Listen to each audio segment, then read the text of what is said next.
علما لیکي یو مسلمان ته د مزدورۍ هغه موقع مهیا کول دا سری دا عبادت دی یو غریب ته چې کوم در هغه فایده ور رسولو په غرض باندې یو کار کول دا عبادت دی ځکه د مسلمان ته مسلمان سره ښېګړه کول مسلمان ته فایده رسول دا د اسلام تقاضا ده دا د اسلام تقاضا ده چې مسلمان ته به ښېګړه مسلمان ته به خیر رسې زمونږ خلق خو نن خیر نه ولا ښه مضبوطه کډه ګوري خو مضبوطه کډه والا ګوري چې دی به څنګه راغورځېږي چې لږ ته کې ښه کېږي که نه به یاره وګوره دی نن څنګه په دې سپینو سپینو کې ګرځي وګوره څنګه چې کوم نه هغه په دې موټر کې مخې ته ناست دی چشمې پکې لا بیارې لګولې دي او بل چې کوم نه هغه دی دا اړو چاته چاپېره ګوري نه دیم دوره شي چې دی اوس چې کوم نه هغه په برابره باندې ځي حالانکې سره د الله تعالی ویش دی نو د الله ویش دی یو انسان ته چې الله یو نعمت ورکړي که نه نو په دغه نعمت باندې ورسره حسد مه کوئ خوشحاله شه الله تعالی نه سوال وکړه چې الله دا نعمت دې راته ورکړی دی ما ته هم راکولی شي الله مال هم راکړه صحیح شوه خو زمونږ خلق نن څه کوي زمونږ خلق نن چې کوم نن هغه په مفته کې یو انسان سره هغه بنیتي ساتي هغه یو ځلې یو سړی و ډېر عبادت ګزار و نو چرته حضرت حضر علیه السلام سره ملاقات شوی دی نو ده دعاګانې غوښتې حضر علیه السلام ته وی بس دا مصلا والا دا جانماز واخله وی په دې باندې چې 2 رکعته مونځ وکړي او د دې نه بعد چې کومه دعا غواړې که نه الله به دله قبلوي چې څه غواړې هغه به درکوي خو ګورې یو خیال به ساتي چې تاله درکوي نو ګاونډي له به د هغې په دومره ورکوي ګاونډي له به د هغې په دومره ورکوي نو دی چې کور ته رالی بیبي ته وایي صاحب دا جانماز چې کوم نه هغه سنبال کېږده کیمیابي منتره اوس خو هېڅ ضرورت نشته چې کله سره دې تېرې شوي بیبي ته وایي هغه جانماز راواله چې جانماز یې راواغستو ودرېده 2 رکعته نفل لمونځ یې پرې وکړو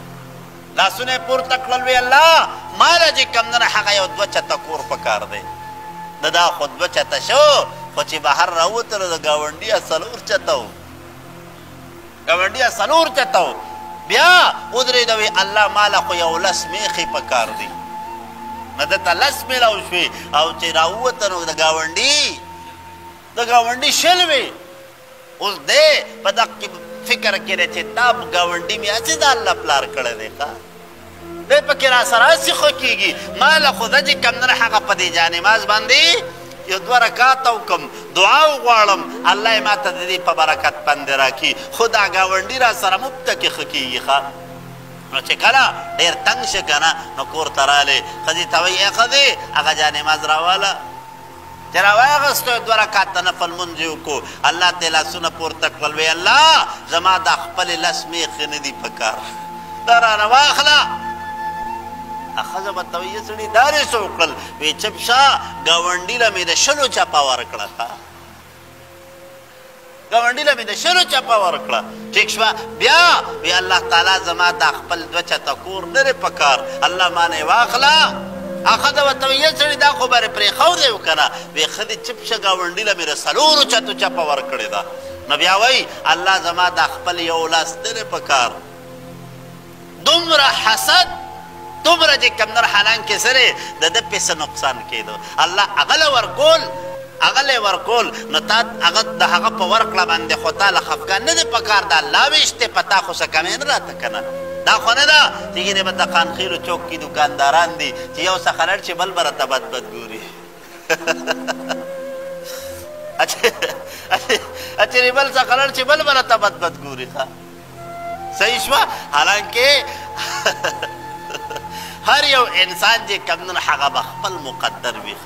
هر یو انسان چې د کم انسان کم قسمت او کم مقدر الله لیکلی هغه بل طرف ته نشي تللی هغه تاته میلاویږي نو مطلقي چاته چې کوم نه هغه په دې اړه کې بنیتي مه ساتئ په اړه کې چاته چې کوم نه حسد مه ساتئ چې دی ولې ښه شو دی ولې داسې شو مسلمان ته فایده رسول مسلمان ته د فایدې د رسولو چې کوم نه هغه سوچ پکار دی